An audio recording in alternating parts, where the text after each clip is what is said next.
Okay, in this lecture, we're going to cover section 4.5, and this is on a summary of curve sketching. And this is one of the probably most important sections, and hence one of the most important lectures of this in this class. This is going to bring everything together, everything we've learned about so far.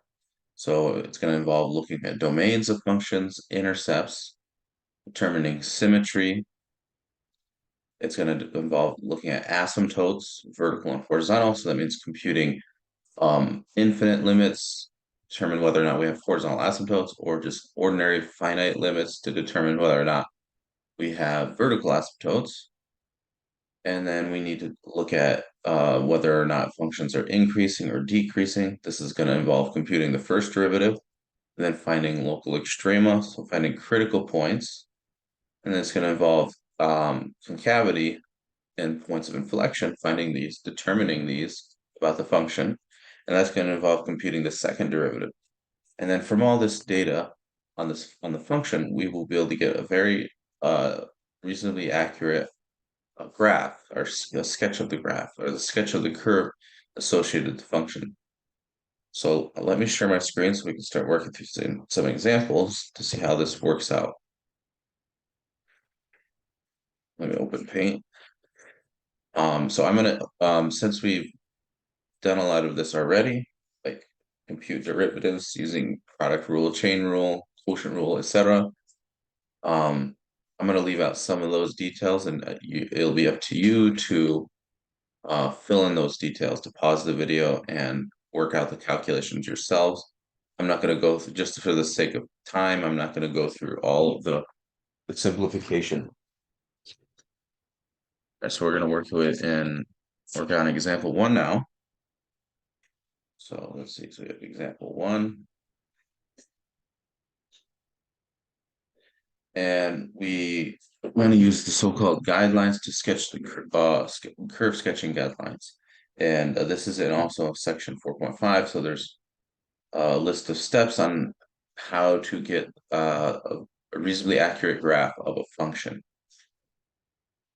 So we're going to sketch the curve. We want to sketch the curve.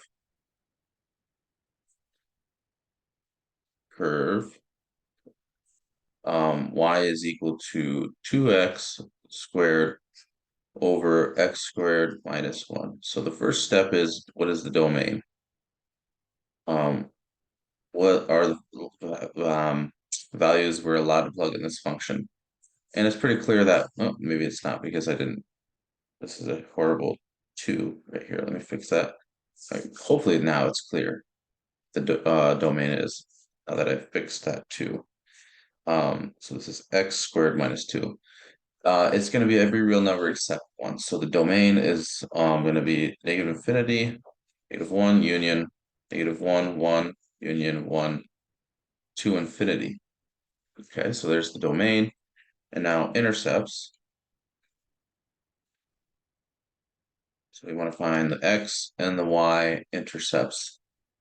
So if you set the function equal to 0, well, first of all, if you plug in 0 to this, it's clearly going to give you 0.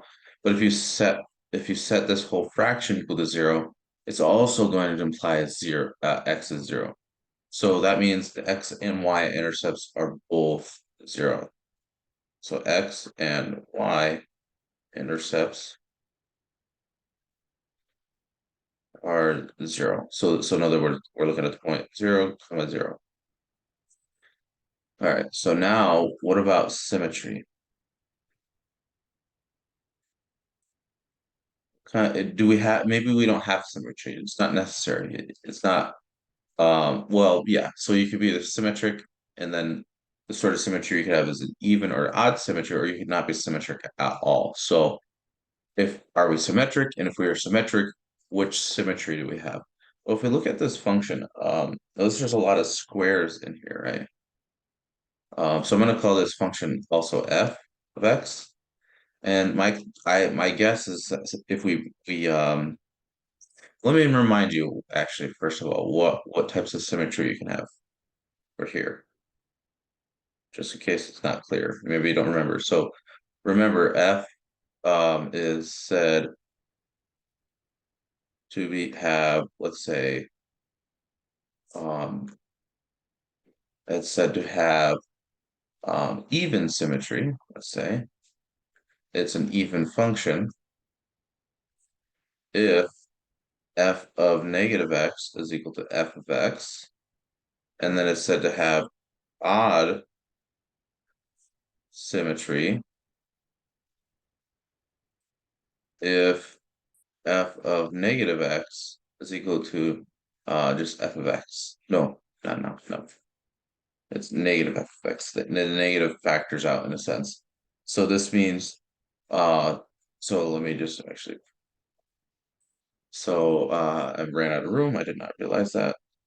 So let's say even means when you have even symmetry, it's symmetric with respect to y-axis. Oops. And then odd is symmetric with respect to origin. Respect to origin. So here's like an even example. A case of even symmetry would be just the parabola x squared. And then an example of an odd symmetry would be y cubed. Sorry, x cubed. And you can see that this is definitely symmetric with respect to the y-axis, and this one's symmetric with respect to the origin. But you can also verify that by definition. You can verify those things by definition. So no, the even symmetry is the fact that like if you plug in a negative number, negative x, the function somehow absorbs the negative. It doesn't even matter.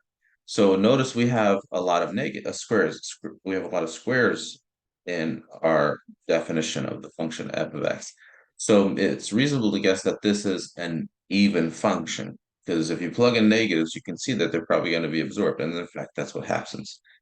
That's what happens. But let's just verify that formally. So we have f of negative x, we not that would be 2 times negative x squared over negative x squared minus 1. And yeah, we get the same exact function. So that's f of x. So this implies um, that f is even. It's an even function. And why that's helpful is that because that means we only have to graph the function to the right of 0 or to the left. And then the graph will be like a mirror reflection over the y-axis. So we only need to graph half of the function. And the other half will kind of follow for free in a sense. All right, so that is symmetry. What about asymptotes? So let's see, what kind of asymptotes do we get?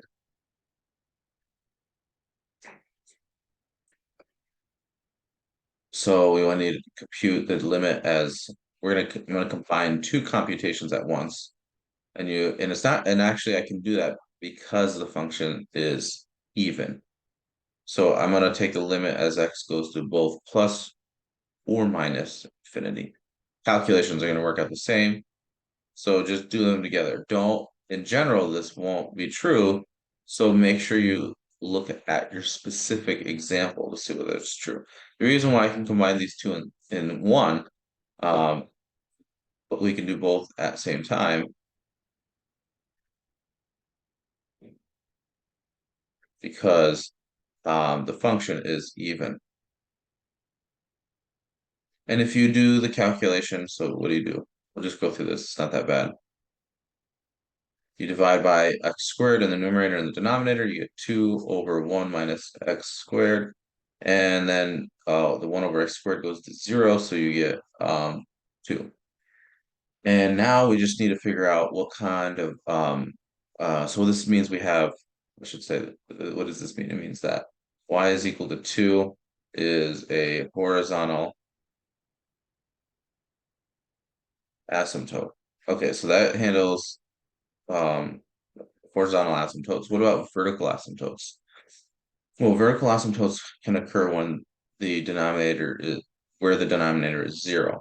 So we need to compute. This is the annoying part. The vertical asymptotes are always the annoying part because you have to compute a bunch of different limits, left and right hand limits. So we could possibly have. Well, actually, are definitely going to have um, vertical asymptotes.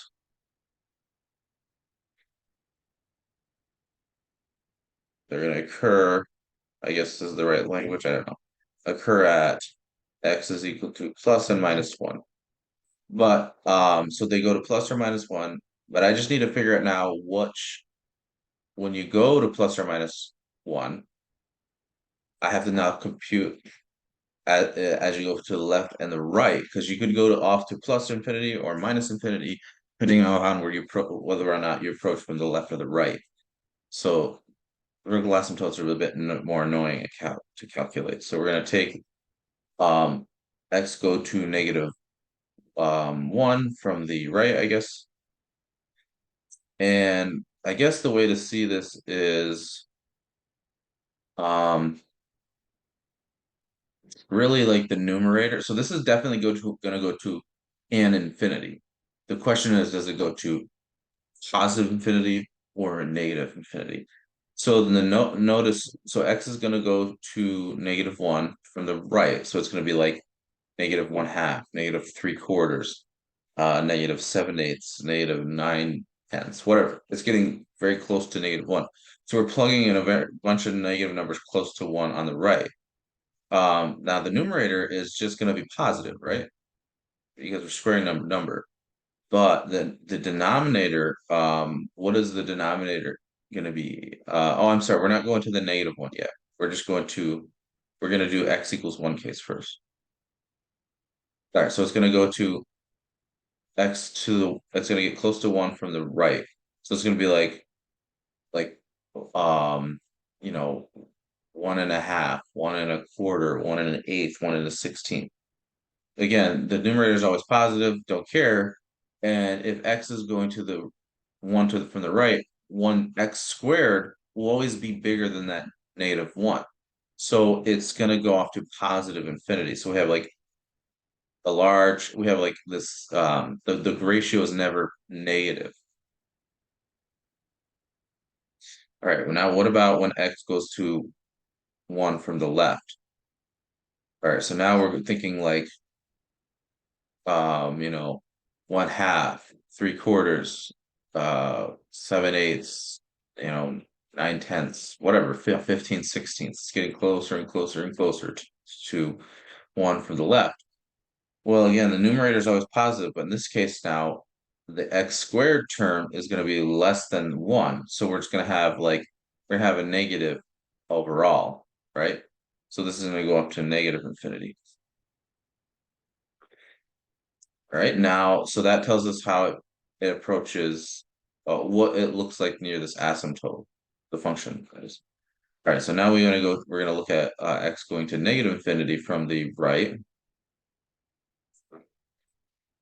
And in this case, again, the numerator is going to always be positive, so we don't even need to look at the numerator to determine which infinity this function goes to. We need to look at the denominator to tell us the sign of the infinity. So when x approaches negative 1 from the right, it's just a little bit bigger than negative 1. So when you square it, um, well, it'll be a small negative number. Yes, that's hard to think about that in that sense. But like think about it as like negative 1/2. So if you plugged in negative 1/2, you would square it to get 1/4, so it'd be 1/4 minus 1. So it'd be a negative number. If you plugged in negative 3/4, you would square negative 3/4, the negative would go away, and you'd have 9/16, which is smaller than the negative 1, so it will be a negative number again in the denominator. So overall, this limit should go off to negative infinity. And going through similar reasoning, you can look at this limit as you approach negative 1 from the left, and this is going to go to now positive infinity. So do that same type of reasoning we've been doing for these three other limits, you'll see that that's the case. So these are vertical asymptotes. All right, so now we have the asymptotes. Now we want increasing. We want to know, where is this increasing or decreasing?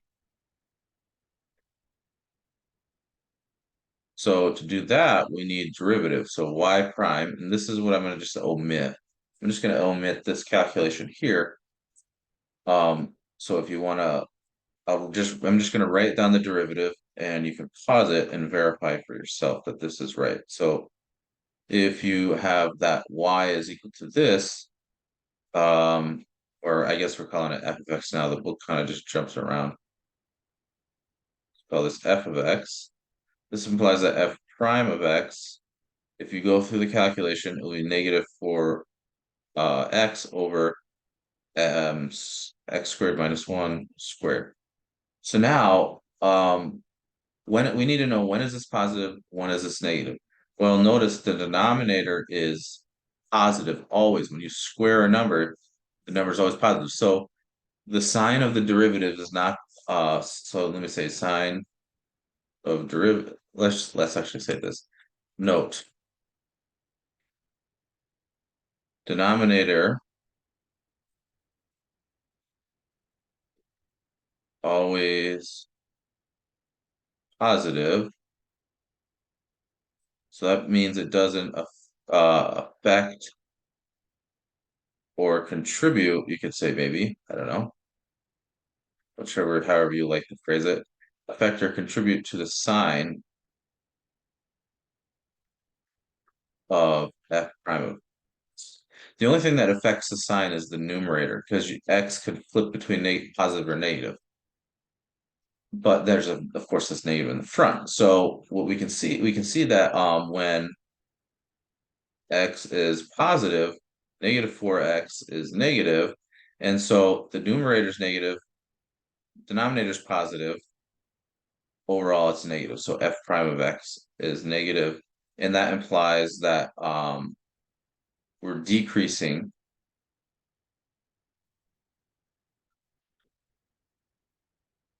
Now we're decreasing not on x equals positive, because remember we had to compare this to domain.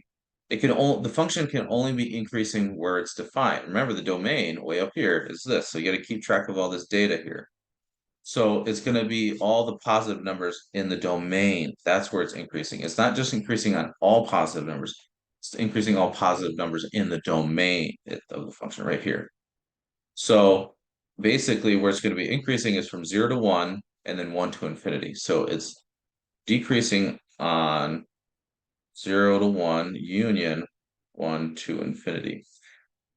All right. So when x, of course, what we're saying here, when x is positive, we mean when x is positive and in the domain. So you got to keep track of the domain. It's important. And then you can see it's clearly when x is negative, then negative 4x is positive. So this implies that our derivative is positive. And this finally implies it's increasing. So it's decreasing on this interval, and it's increasing on negative infinity to negative 1 unions negative 1 to 0. All right, so now what about critical points? Where are critical points? So they are points in the domain of the function where the derivative is 0 or not defined, right? All right, so we have to look at the derivative. So it's increasing on this interval. All right, so here's the derivative. Now the derivative is 0 when x is 0, and it's not defined when x is plus or minus 1. Unfortunately, though, plus and minus 1, well, maybe it's not unfortunate. It's actually maybe fine for us. Makes things a little easier. Maybe we'll say fortunately, though, at plus or minus 1 are not in the domain of the function. So critical points are points where the derivative is 0 or does not exist. There are points in the domain of the function where the derivative is 0 or does not exist. So plus and minus 1 are not in the domain and of the original function, and hence cannot be critical points. So x is equal to 0 is the only critical point because this is um in the domain. It's in the domain. So remember up here, way up here. Here's our domain. 0 is definitely in this interval right here from -1 to 1. And you can just clearly see from the definition that, yeah, you can plug in 0. You're going to get 0 actually. So we have a critical point at 0, which just actually so happens to be the intercept.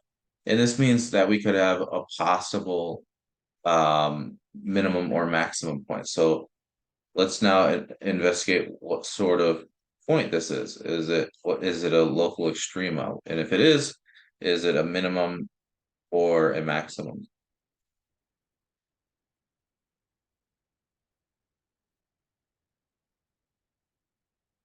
All right, so to do that, we need to look at how the function is increasing and decreasing at 0.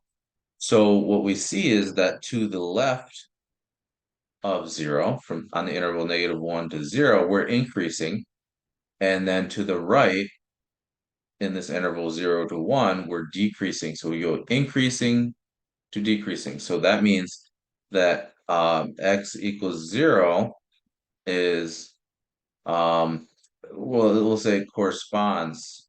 It's not itself the local maximum, but corresponds to a local max.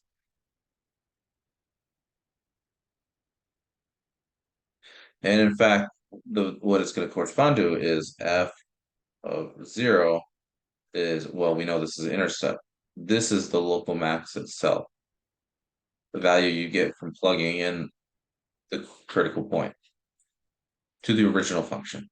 All right, so now we have the local extrema, and so now we need to look at the last thing we need to do before we can actually sketch the curve, sorry, is concavity and inflection points. So a lot is involved in these problems, and there will definitely, absolutely 100% be a problem like this on the exam. So you have to make sure you can go through all these steps like this. It's tedious, I know, but it's really it will really show me whether or not you understand everything we've been learning so far. So this will so definitely go through the examples in this book. I'm not going to go through all of them because there are quite a bit. Go through the examples and solve the problems um, on the homework in this way. Don't just guess the graph, just to actually go through these steps. All right, so um, we have that f. We need to take a second derivative to find concavity, right? So we know that f prime of x is -4x over x squared minus 1 squared.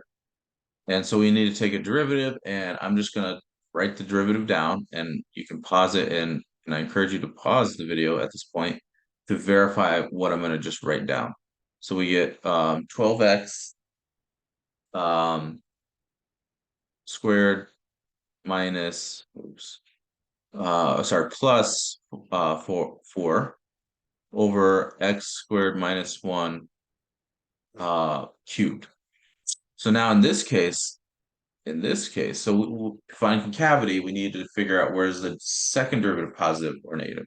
In this case, numerator is always positive, right?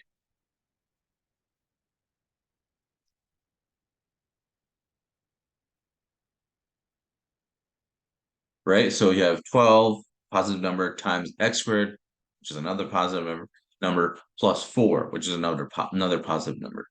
So this thing is always positive. So it is not going to contribute, or it's not going to affect this. It's not going to contribute to the sign or affect the sign of the second derivative. What is going to affect the sign of the derivative is the sign of the denominator. So we could either have x squared minus 1 positive or negative. So if x squared minus 1 is positive, that's the same thing as x squared being greater than 1, and then we can take a square root, and this implies that well, actually I'll just write it on like that absolute value of x is bigger than 1. So this means, so if we're assuming that the denominator is positive, that's exactly where, um, well, actually, what we can say, um, these are equivalent, actually, I should say. All these are equivalent. This is not just applies, but it's if and only if. Okay? And this right here is if and only if the second derivative is positive. So hence, f double prime is, um, sorry, what we want to say that is f of x is concave. I always get this backwards. Make sure you don't are not like me and get this backwards. So it's concave up. Yeah, it's concave up on the values in the domain where this is true. So that will be on negative infinity, oops, negative infinity to -1 union 1 to infinity. And then it will just be because there's like no other alternative, it'll be concave down. So this is concave up on this interval and the concave down on -1 to 1. All right, so now oh, and what about inflection points? Inflection points are points where the second derivative is zero or does not exist. Well, since the numerator is sorry, always positive, it's never zero. The second derivative will never be zero. And it's undefined when x is equal to plus or minus one. But plus or minus one are not points in the domain. So what we can say is there are no inflection points. All right, so now at this point, can we get a reasonable plot? I'm gonna try to plot it in Paint. Let's see how this works out. Let's see. So I can't just draw an x y plane coordinate system. I had to do it by hand, I guess. Okay. Actually, maybe I could do a line, this, and then do another line.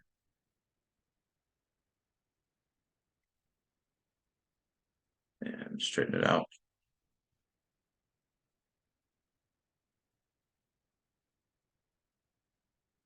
Best I can. I guess that's pretty good. All right, so what we have, remember, the first thing I like to start out with is the asymptotes. They're gonna kind of like they're gonna help us to determine the shape more easily, I think. So we have an asymptote at, oops, I want to go back to the pencil. We have an asymptote at 2. Maybe that's actually fine, I think. It's not very straight.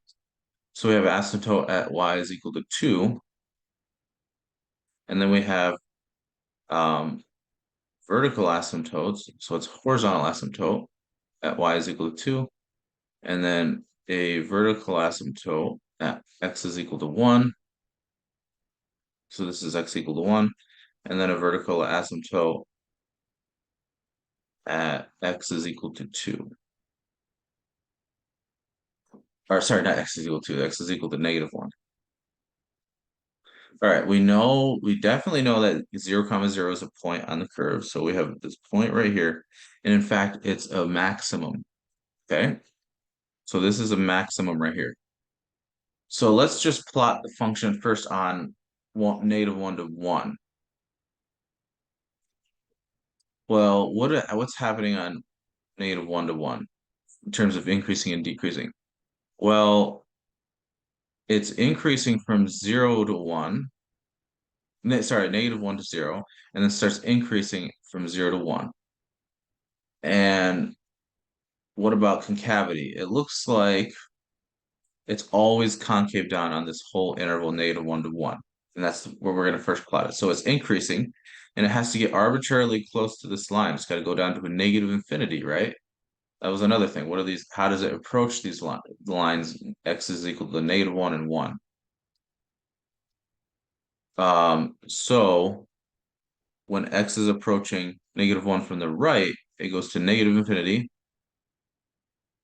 And when X is approaching 1 from the left, it goes to negative infinity. So it's negative infinity in both cases.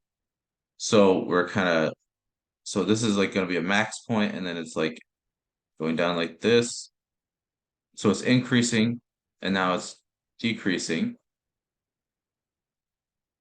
and it's going to negative infinity in both cases. All right. Now, what about past to the left of -1 and to the right? In this case, we only need to just figure out what is it doing over here. What's going on over here? And then by the even symmetry, we'll just reflect it. So what's happening after X is equal to -1 to the right? So to the um, right of 1, we're decreasing, right?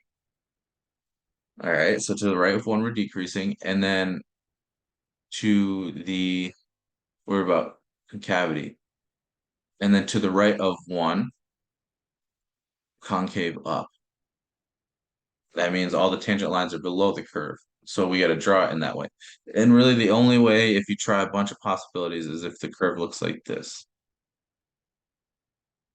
Oh, and also we know that it goes to, so to the, when it approaches 1 from the right, let's go all the way up here. When it approaches 1 from the right, you go to positive infinity. All right, so that's what that looks like on this half. And then you just reflect it. So it's going to look like this when you reflect it over the the y-axis. And that's it. That's what it looks like, the whole curve. So let me pull up the book just in case that looks like nonsense to you. And you can see it. So here they start out with sketching it. They start out with like the asymptotic behavior. So they have these little red lines. I don't know if I like that. I guess you could start out that way. Uh, Actually, I guess that's sort of what I was doing. Not really. I don't know. These take used to. It takes you got to do these a couple times to like figure out what's the best way for you to do it. I like to draw the asymptotes first, and then if I have a local min or max, I like to draw that, and I like to draw the x and y intercepts, and then I just kind of connect the dots in such a way that the cavity is right and it's increasing or it's decreasing in the right way. All right, so that was just one example. So let's do maybe another one more, or maybe two more. Let's see. All right, let's do example 2.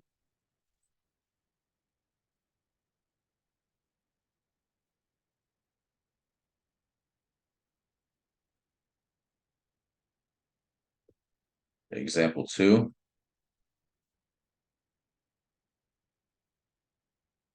So the function we have is we want to sketch the graph of this function. Function is x squared over square root of x plus 1. So the first step, and it's always the first step, is just to find the domain. So what we need is we have two requirements. We can't have 0 in the denominator, right? Because we have this square root in the denominator, so we want to make sure that that's never 0. We also have the square root itself, and so we need to make sure that the thing under the square root is positive. So we need what we need then is we need the thing under the square root to be strictly bigger than 0. If it weren't in the denominator, you could have equal to 0, because you can certainly take the square root of 0, but we need strictly greater than 0. And so that's going to imply that x is bigger than -1, and then that implies that we're looking at the interval -1 to positive infinity. That's going to be our domain. All right. And the next thing to look at are intercepts. And so if you plug in 0 to this function, You definitely get 0. And if you set the function equal to 0, that's going to force x to be 0. So that means, again, as in the last problem, the x and y intercepts are both 0. So we have the point 0, 0. All right, so now the next thing we want to look at is symmetry. And in fact, the problem with this is the domain is not symmetric.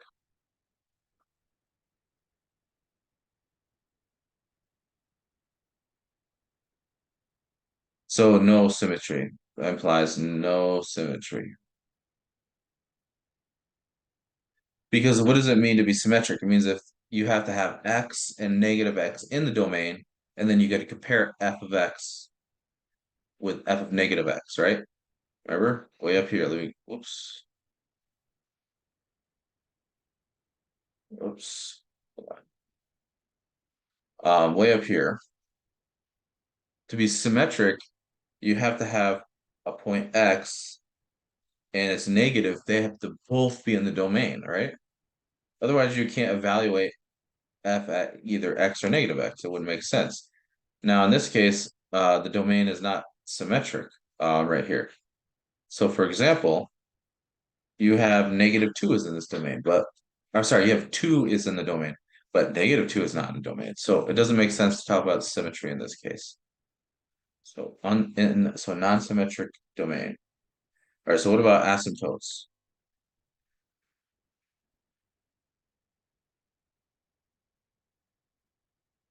Um,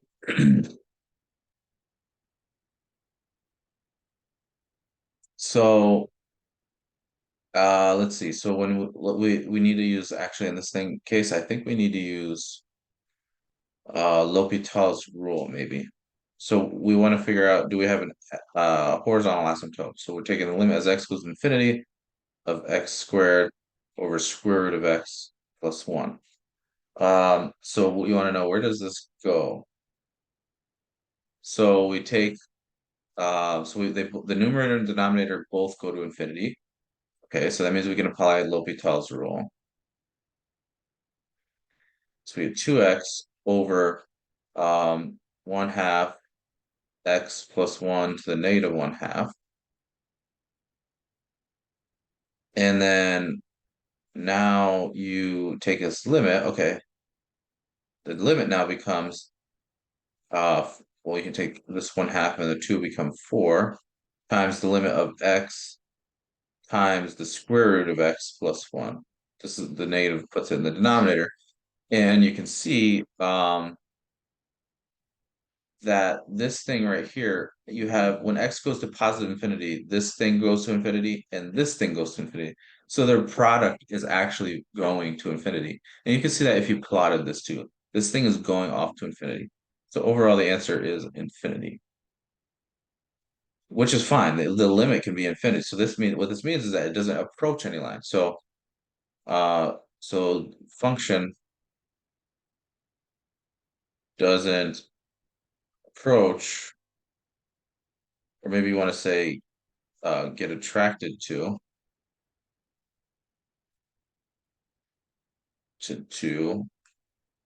any line.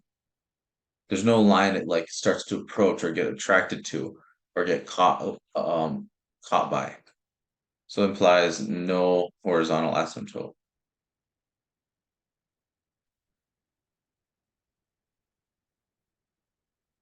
All right, well, what about we have a division by 0 at x equals -1. So what happens there? Well, so we want to know, do we have a vertical asymptote? We're definitely have a vertical asymptote. We just need to know what infinity is it going to be. And maybe it's pretty clear, but I'll just write it down anyways. So this thing is definitely going to go to infinity when you take the limit as x goes to -1 from the right. You can only do the right-sided limit. It wouldn't make sense to take the left-hand limit, right? It wouldn't, you're not defined the left of -1, so you can only take the right-hand limit.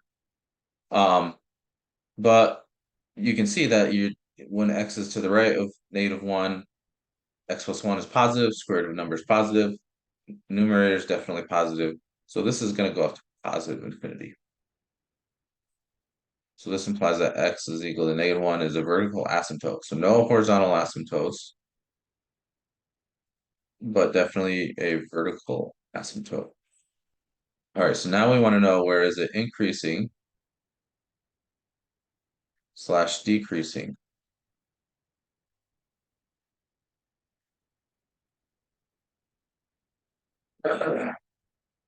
So I'm just gonna write down the derivative and I'll let you verify that this is correct because that's not really what we're emphasizing in this section right now. We're trying to we're trying to put all the pieces together now to get a complete picture of the graph of the function.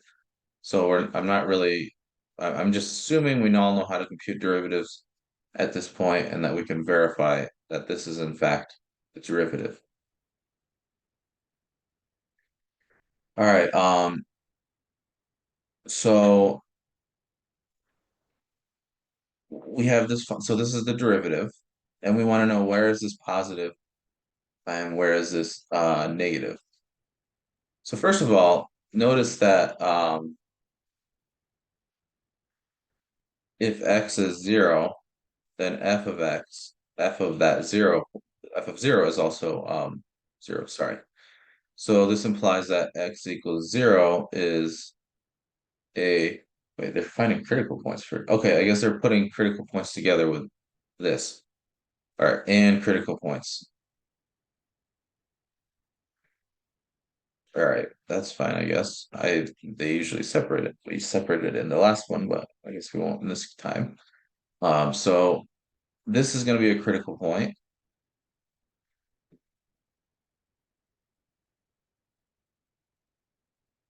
And what about are there any other critical points? Well, it's not the derivative is not defined at -1, but -1 is not in the domain of the function.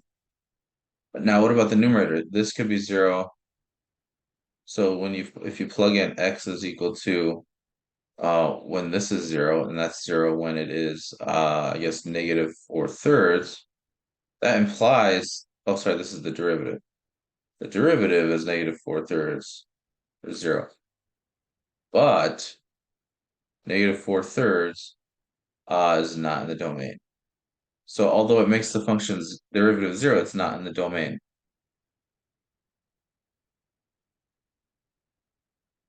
of f, so implies that x equals -4/3, not a critical point.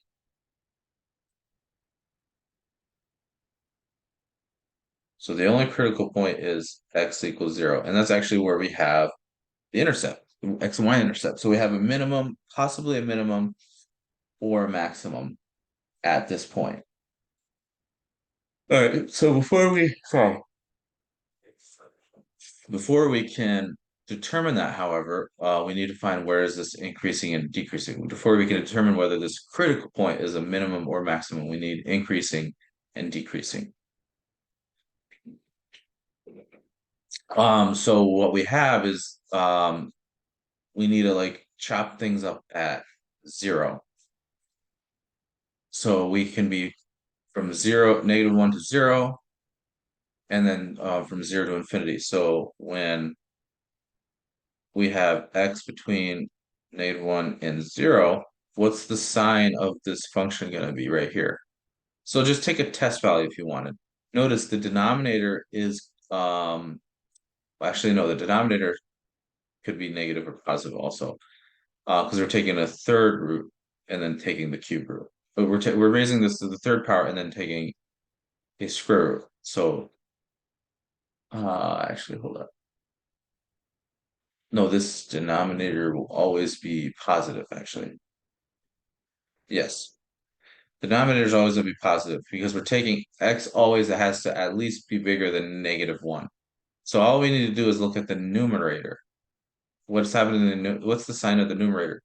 Well, if say x is 1/2, then you have 1/2 times this.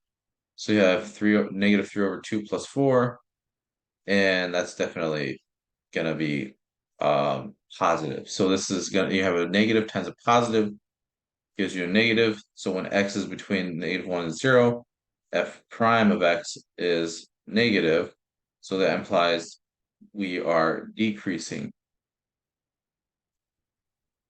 Let me just make sure I'm getting this right though.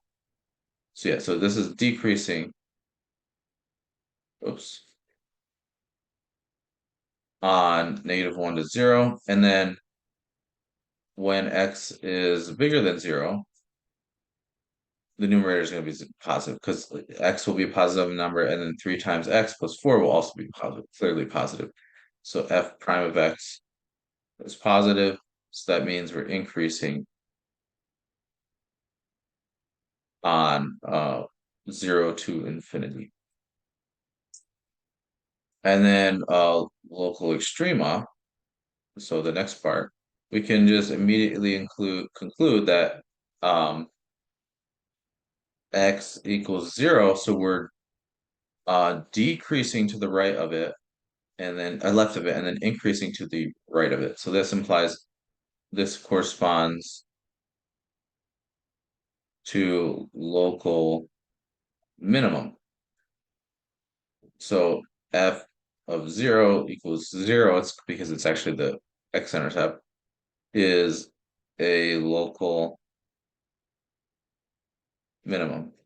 All right, so then the last thing we need before we can sketch this curve is concavity. Okay, so now we need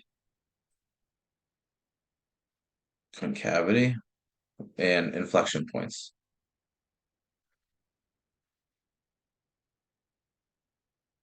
All right, concavity and inflection points. So I'm gonna just write down the derivative. So the derivative is f prime of f double prime of x, and that's equal to 3x squared plus 8x plus 8 over 4 times x plus 1 to the 5/2 power. So again, the new denominator is always positive, right? Because x is bigger than -1, so it's always positive. Um, Now the thing we want to know is what about the numerator? So let me just say that. I should have written that down before, but no, I will write it down now. Denominator, let's say this, just as with f prime, the denominator is always positive. So it's not going to affect the sign of the second derivative, just as it didn't affect the sign of the first derivative. So the next question, the only question is, what's the sign of the numerator? Now, at first you might think this is a really awful problem, right? But there's a fact about this. So we have this quadratic function, this quadratic polynomial in the numerator, and so we need to determine where is this positive, where is this negative. And at first you might think this is a really awful problem because I'd have to maybe, sorry, factor this somehow, and then make a sign table and do all this nonsense. But if you remember a fact about the discriminant of a quadratic, you'll realize that the numerator is actually always positive too. So remember, if the discriminant, so recall, so if so given, let's say y is equal to ax squared plus bx plus c, and we could say if the discriminant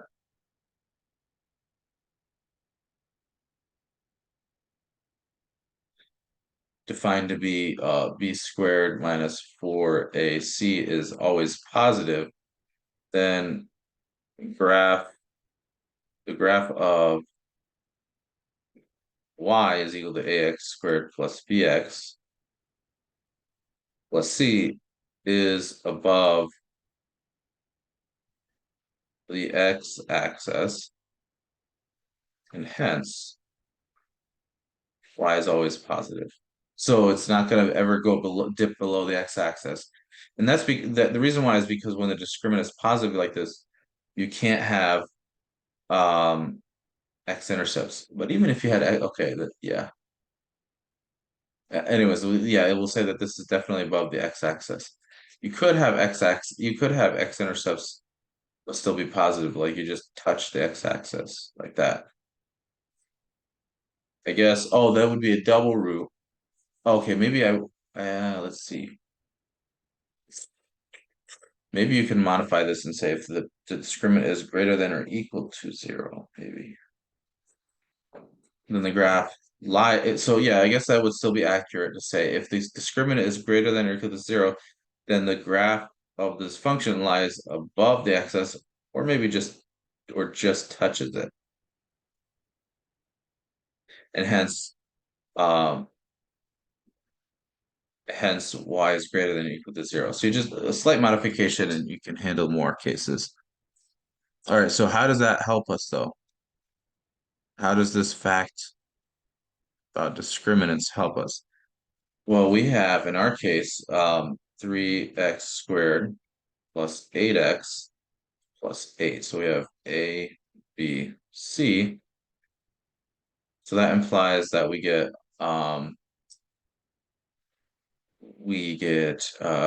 so 8 squared minus 4 times, which is 3, 4AC, which is 4 times 3 times 8.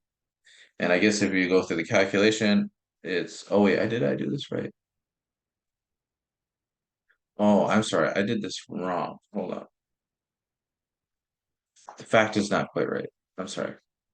The fact is let's see, if the discriminant, I'm sorry, if the discriminant is negative, so if it's less than or equal to 0, then you either have no roots or you have a double root, like you could do here, where it just like it bounces off the x-axis. That. All right, so now what you have is negative, this is going to be negative 32. So we know that, hence we can conclude numerator is always positive. This thing right here is always going to be positive because its discriminant is negative. So we have a positive number divided by a positive number. So this implies that f double prime is always positive on wherever it's defined. So it's concave, I guess this would be up, right? Yeah, concave up or concave upward. So it's above it's above the tangent lines. All right, so let's try drawing a graph now.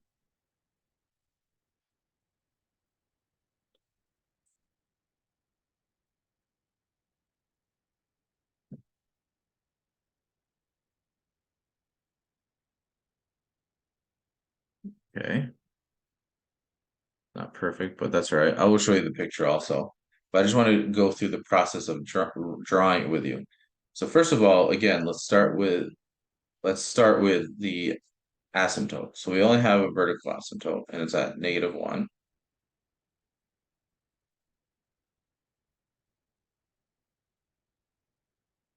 What's up? And so this is x is equal to -1. We put it down further actually though. So this line is x is equal to -1.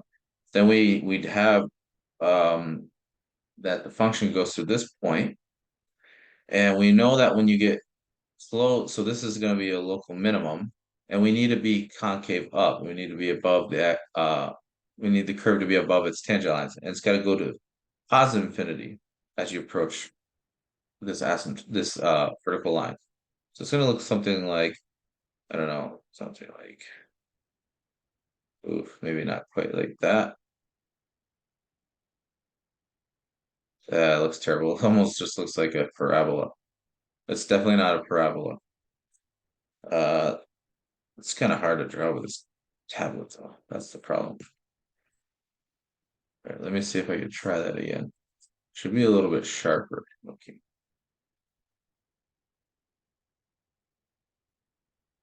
so let's see. Nope, that's still gonna look like a problem. I think all right, let me try again.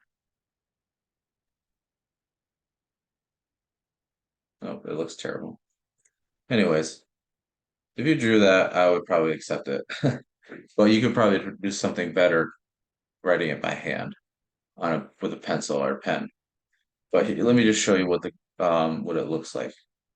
That's what it should look like, something like that. All right, let's see. We want to go through that. All right. I'm gonna just say that that's enough. I think we've done enough here. There are two more examples I would recommend going through though. I would recommend going through example 3 and example 5. Definitely, absolutely go through those. Uh, Not so much example 4. I mean, if you want to read through it, doesn't hurt, but I don't think I'm gonna assign anything like that. I don't think so. I'll have to check. So that's all we have for today.